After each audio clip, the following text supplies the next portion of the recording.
یا ایہا الذین آمنوا کتب علیکم الصیام کما کتب علی الذین من قبلکم لعلکم تتقون۔ ناظرین،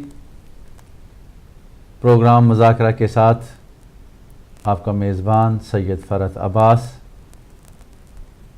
اپنے مہمانان گرامی علماء اکرام مولانا سید فدا حسین بخاری صاحب قبلہ اور مولانا سید اظہر حسین نقوی صاحب قبلہ کے ساتھ حاضر خدمت ہے۔ آج کے پروگرام میں ہم ماہ مبارک رمضان کے فضائل کے حوالے سے گفتگو کریں گے۔ حضرت سلیمان فارسی رضی اللہ تعالیٰ عنہ سے روایت ہے کہ شعبان کے آخری ایام میں رسول خدا صلی اللہ علیہ وآلہ وسلم نے صحابہ اکرام سے خطاب کرتے ہوئے فرمایا کہ تمہاری طرف ایک ایسا مہینہ آ رہا ہے جو رحمتوں اور برکتوں سے بھرا ہوا ہے۔ اس مہینے کے روزے تم پر فرض کیے گئے ہیں اور اس کی راتوں میں قیام کو ثواب سے بھر دیا گیا ہے۔ اس مہینے میں انسان کا رزق بڑھا دیا جاتا ہے۔ یہ مہینہ صبر کا مہینہ ہے اور صبر کا بدلہ جنت ہے۔ اس مہینے کے 30 دنوں کو 3 اشروں میں اگر تقسیم کیا جائے تو اس کا پہلا اشرہ رحمت، دوسرا اشرہ مغفرت اور تیسرا اشرہ جہنم سے نجات۔ بدقسمت ہے وہ شخص جو اس مہینے کو اپنی زندگی میں پائے اور اپنے گناہ بخشوا نہ سکے۔ یہ وہ بابرکت مہینہ ہے جس میں نزول قرآن ہوا۔ رسول خدا صلی اللہ علیہ وآلہ وسلم نے فرمایا کہ جنت کے 8 دروازے ہیں اور ان میں سے ایک دروازہ ایسا ہے جس میں سے صرف روزہ دار جنت میں داخل ہوں گے۔ علماء اکرام میرے ساتھ موجود ہیں اور وہ آپ کو اس ماہ کی مزید فضیلت سے آگاہ فرمائیں گے۔ سب سے پہلے میں مولانا سید فدا حسین بخاری صاحب سے ملتمس ہوں کہ وہ اہمیت رمضان اور فضیلت رمضان کے حوالے سے مختصر گفتگو فرمائیں۔ جی قبلہ۔ جی بہت شکریہ۔ اعوذ باللہ من الشیطان الرجیم، بسم اللہ الرحمن الرحیم، الحمد للہ رب العالمین بار الخلائق اجمعین، والصلاة والسلام علی اشرف الانبیاء والمرسلین، سیدنا و نبینا و مولانا بالقاسم محمد، اللہم صلی علی محمد، والصلاة والسلام علی اہل بیتہ الطیبین الطاہرین المعصومین۔ اما بعد، فقد قال اللہ تبارک و تعالی فی کتابہ المجید والفرقان الحمید وقولہ الحق، یا ایہا الذین آمنوا کتب علیکم الصیام کما کتب علی الذین من قبلکم لعلکم تتقون۔ محترم ناظرین، آپ کی خدمت میں سلام عرض کرتے ہیں اور ماہ مبارک کی آمد کی مناسبت سے آپ کو ہدیہ تبریک عرض کرتے ہیں اور اللہ تبارک تعالیٰ سے دعا گو ہیں کہ اس ماہ مبارک میں مسلمانوں کو روزے رکھنے کی توفیق عنایت فرمائے اور ہم سب کے لیے اس ماہ کو مبارک قرار دے۔ ارشاد رب العزت ہو رہا ہے یا ایھا الذین آمنو، اے صاحبان ایمان، کتب علیکم الصیام، کہ تم پر روزے لکھ دیے گئے، کما کتب علی الذین من قبلکم، جیسا کہ تم سے پہلے والے لوگوں پر لکھ دیے گئے تھے، لعلکم تتقون، تاکہ تم پرہیزگار بن جاؤ۔ عزیزان گرامی، یہ سورہ بقرہ کی آیت نمبر 183 ہے، جس میں روزوں کے فرض ہونے کی بات کی گئی ہے، اور اس میں اللہ تبارک تعالیٰ نے جن لوگوں سے خطاب کیا ہے ان کو صاحبان ایمان کہہ کر پکارا گیا ہے۔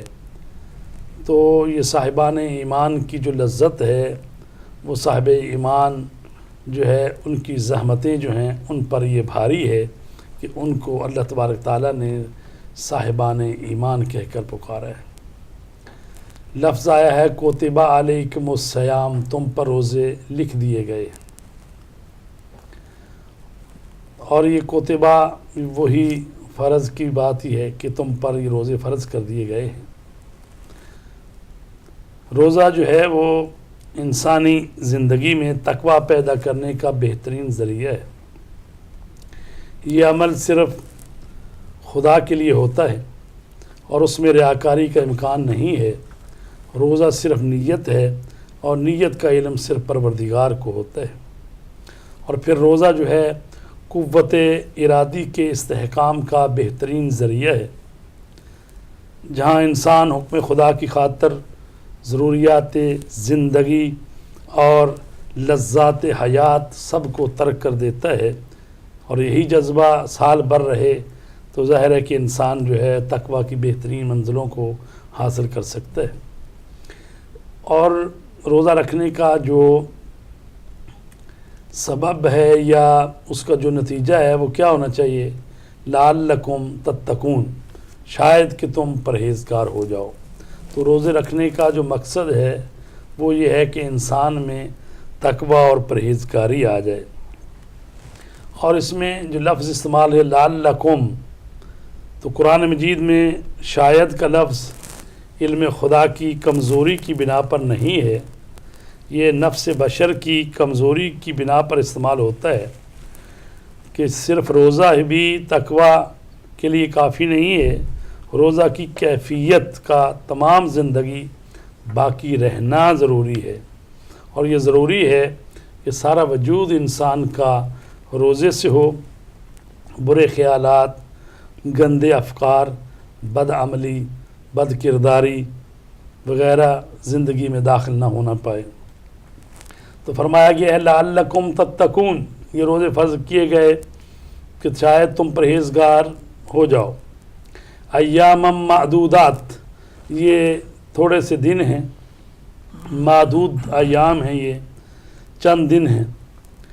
فمن کان منکم مریضا او علی سفر فعدۃ من ایام اخر، یہ روزے صرف چند دن کے ہیں، لیکن اس کے بعد بھی کوئی شخص مریض ہے یا سفر میں ہے تو اتنے ہی دن دوسرے زمانے میں رکھ لے گا۔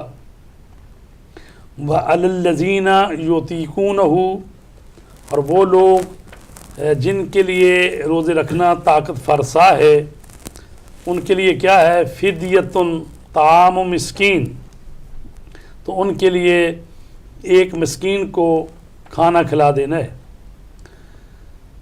فَمَن تَطَوَّعَ خَيْرًا فَهُوَ خَيْرٌ لَهُ، اگر اپنی طرف سے زیادہ نیکی کر دے تو اور بہتر ہے۔ یہ جو فدیہ طعام ہے، یہ جو فقہا نے اس کی تشریح فرمائی ہے، وہ فرماتے ہیں کہ یہ فدیہ طعام جو ہے یہ یعنی 3 پاؤ خوراک ہے جو آپ نے دینی ہے کسی مسکین کو۔ اور اللہ تبارک تعالیٰ فرما رہا فَمَن تَطَوَّعَ خَيْرًا فَهُوَ خَيْرٌ لَهُ، یعنی اگر اس سے زیادہ آپ نیکی کرنا چاہتے ہیں تو وہ تمہارے لیے اور بہتر ہے۔ یہ نہیں ہے کہ 3 پاؤ ہے تو 3 پاؤ ہی دینا ہے، کلو نہیں دینا یا 2 کلو نہیں کرنا، تو یہ نیکی ہے اور اس کا فائدہ آپ کو ہی ہونے والا ہے۔ وَأَن تَصُومُوا خَيْرًا لَكُمْ إِن كُنتُمْ تَعْلَمُونَ، لیکن روزہ رکھنا بہرحال تمہارے حق میں بہتر ہے اگر تم صاحبان علم و خبر ہو۔ شہر رمضان الذی انزل فیہ القرآن ھدی للناس وبینات من الہدی والفرقان، فرمایا گیا یہ روزے کب رکھنے ہیں؟ تو یہ ماہ مبارک رمضان ہے، جو شہر رمضان ہے وہ کہ جس میں قرآن نازل ہوا، اور قرآن بھی وہ جو کہ انسانوں کے لیے ہدایت بن کر آیا، اور جس میں ہدایت کی واضح نشانیاں ہیں، اور وہ کیا ہے قرآن؟ والفرقان، یعنی حق و باطل کی تمیز دینے والا ہے۔ فمن شاہد منکم الشہر، پس جو اس مہینے میں حاضر ہو، یعنی سفر میں نہ ہو، اپنے وطن میں ہو، فلیصم ہو تو اس کو چاہیے کہ روزہ رکھے۔ ومن کان مریضا او علی سفر، پس جو کوئی مریض ہے یا سفر میں ہے، فعدۃ من ایام اخر، تو روزوں کی گنتی جو ہے، جتنے روزے نہیں رکھے مرض کی وجہ سے یا سفر کی وجہ سے، تو وہ دوسرے ایام میں اس روزوں کو رکھے گا۔ اور اللہ تبارک تعالیٰ فرما رہا ہے یرید اللہ بکم الیسر، اللہ کا ارادہ جو ہے وہ تمہارے لیے وہ کیا ہے؟ آسانی پیدا کرنے کا ہے۔ ولا یرید بکم العسر، اللہ تمہارے لیے تنگی نہیں چاہتا۔ ولتکملوا العدۃ، اور پھر یہ ہے کہ تکمیل کرو اس عدت اور گنتی کو پورا کرو جتنے روزے نہیں رکھے۔ وَلِتُكَبِّرُوا اللَّهَ، اور اللہ کی بڑائی کو بیان کرو، عَلَى مَا هَدَاكُمْ، اس بات پر کہ جو تم کو ہدایت دی ہے، وَلَعَلَّكُمْ تَشْكُرُونَ، تاکہ تم شکر گزار بن جاؤ۔ تو عزیزان گرامی، یہ وہ آیات ہیں قرآن مجید میں سورہ بقرہ کی کہ جن میں روزوں کے فرض کی بات کی گئی ہے، اور استثناء کیا گیا ہے کہ مریضوں پر اور جو سفر میں ہیں ان کے لیے روزہ نہیں ہے۔ اور یہ ایسا نہیں ہے کہ کوئی کہے کہ یہ چھوٹ دی گئی ہے اور یہ کوئی اختیاری بات نہیں ہے، بلکہ 2 دفعہ انہی آیتوں میں کہا گیا ہے کہ وہ من کان مریضن او علی سفر، جو مریض ہے اور وہ سفر میں ہے وہ روزہ نہ رکھے۔ تو یہ حکم ہے کہ روزہ اس کو نہیں رکھنا۔ اگر مریض ہے، اتنا شدید مریض ہے کہ اس کی مرض بڑھ سکتی ہے یا مرض کی وجہ سے وہ جان بھی جا سکتی ہے، تو اس کے لیے روزہ رکھنا حرام ہے۔ ماشاء اللہ قبلہ، قرآنی حوالے سے قبلہ، قرآنی آیات کے حوالے سے روزے کی اہمیت اور اس کے احکامات بیان فرما رہے تھے۔ ہمیں تھوڑی دیر کے لیے بریک پہ جانا ہے۔ ٹیلی فون لائنز کال کے لیے اوپن ہیں، آپ کال کر کے روزے کے بارے میں کوئی بھی مسئلہ پوچھنا چاہتے ہیں یا کسی بھی طرح اس پروگرام میں شریک ہونا چاہتے ہیں تو سکرین پر نمبر آ رہا ہے، آپ اس نمبر پر کال کر کے پروگرام میں شامل ہو سکتے ہیں۔ تھوڑی دیر بعد دوبارہ حاضر ہوتے ہیں۔